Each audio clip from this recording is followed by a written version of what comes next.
Hello అండి. నేను doctor busy fertility consultant 49 hospital Karimnagar. Pregnancy కోసం ప్లాన్ చేస్తున్నా. ఇంతకుముందు ప్రెగ్నెన్సీ కోసం ప్లాన్ చేస్తున్నప్పుడు మనం ఏమేం చేంజెస్ తీసుకురావాలి?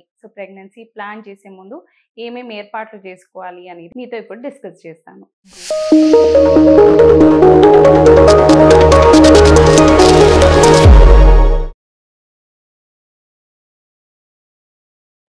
ఫస్ట్ ప్రెగ్నెన్సీ ప్లాన్ చేసే ముందు మీరు ఫిజికలీ, మెంటలీ, మెడికలీ ఫిట్ ఉండాలి.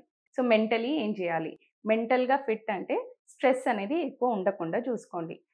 డీస్ట్రెస్ చేయడానికి యోగా గాని, మెడిటేషన్ గాని చేయండి.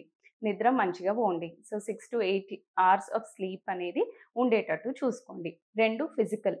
ఫిజికల్‌గా ఎట్లా అంటే హైడ్రేషన్, వాటర్ మంచిగా తీసుకోండి. డైట్, ఆకుకూరలు, ప్రోటీన్స్ ఇట్లాంటివి ఎక్కువ తీసుకోండి. ఆయిలీ ఫుడ్, షుగర్స్ ఇట్లాంటివి తగ్గించండి. వెయిట్ కంట్రోల్‌లో ఉండాలి. బీఎంఐ నార్మల్‌గా ఉండేటట్టు చూసుకోండి. కొంచెం వాకింగ్, ఎక్సర్సైజ్ ఇట్లాంటివి ఎక్కువ ఇంక్లూడ్ చేసేటట్టు చూసుకోండి. నెక్స్ట్ అనేది మెడికలీ ఫిట్ ఉన్నామా లేదా? ఇంతకుముందు ఒకవేళ మీకు బీపీ, షుగర్ అట్లాంటివి ఏమైనా ఉంటే కంట్రోల్‌లో ఉందా లేదా చెక్ చేసుకోండి.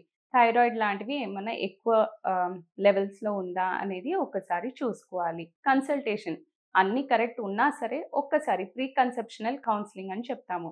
బిఫోర్ మనం ప్రెగ్నెన్సీ కోసం ప్లాన్ చేసే ముందు ఒక్కసారి డాక్టర్‌ని మీట్ అవ్వడంలో తప్పు లేదు. ఫోలిక్ యాసిడ్ లాంటి మెడికేషన్ ముందే వాడుకుంటే ప్రెగ్నెన్సీ అనేది హెల్తీ ఉండేటట్టు ఉంటుంది.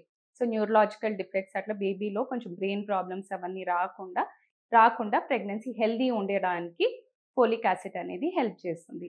ఇవన్నీ పాటిస్తూ అట్‌లీస్ట్ ఒక 3 మంత్స్ ముందు ఇవన్నీ పాటిస్తూ ముందుకెళ్తే ప్రెగ్నెన్సీ అనేది హెల్తీగా ఉంటుంది. ఆన్ ద హోల్ మీరు హెల్తీగా ఉంటే ప్రెగ్నెన్సీ సేఫ్ ఉంటుంది. ప్రెగ్నెన్సీ సేఫ్‌గా ఉంటుంటే మీకు మంచి హెల్తీ బేబీ పుడుతుంది. Thank you.